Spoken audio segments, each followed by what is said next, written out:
All right, welcome to the asana tutorial for crow pose Bakasana. Grab either a stack of books or a couple blocks, whatever you have. I don't have blocks here, so I just got a stack of books. If you need to, pause the video, grab that now, and then when you're ready, press play and we'll begin. Come into tabletop position, hands and knees. Turn your fingertips to point towards your knees and begin to send the weight back into your heels as you stretch the front forearms. Breathe in and out of your nose.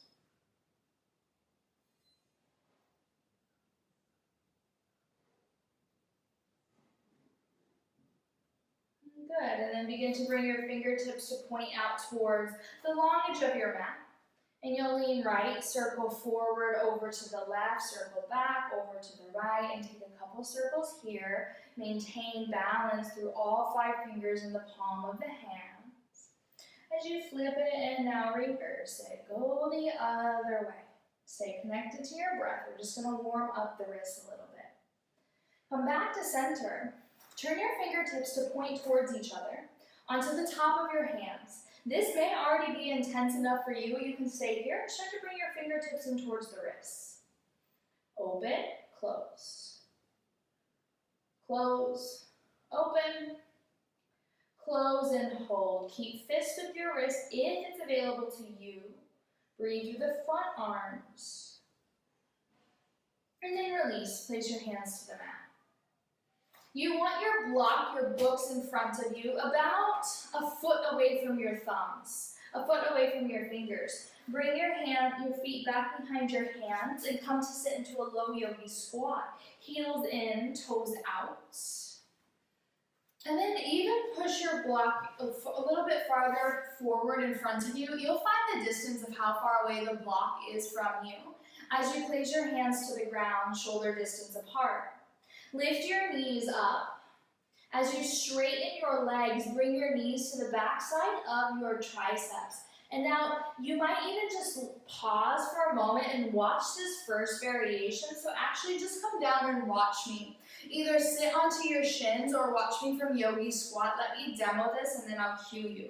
So what we do here is you lift the knees to come to the backside of the triceps, and then as I gaze forward, I'm just going to completely lower my forehead onto the books.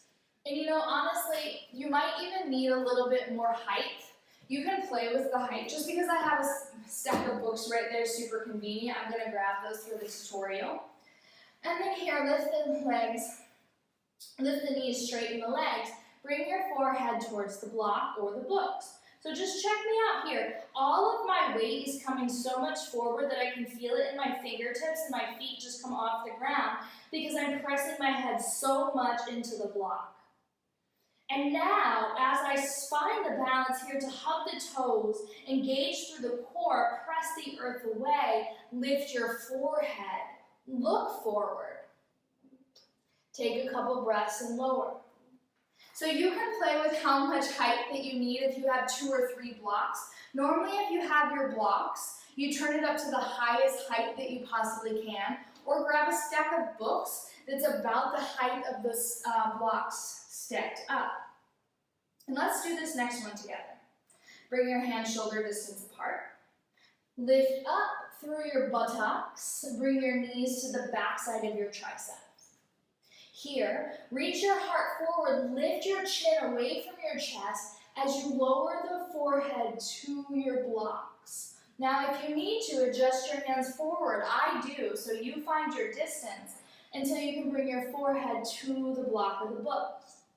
Press all your weight into the head, into the hands, and when you're available, lift your toes to touch. This may be where you stay. Press the forehead down, or if you have it in you, press the earth away. Lift your heart and your chin away from your body. Look forward. A few breaths if you've got it. If you're wobbly, just come back down.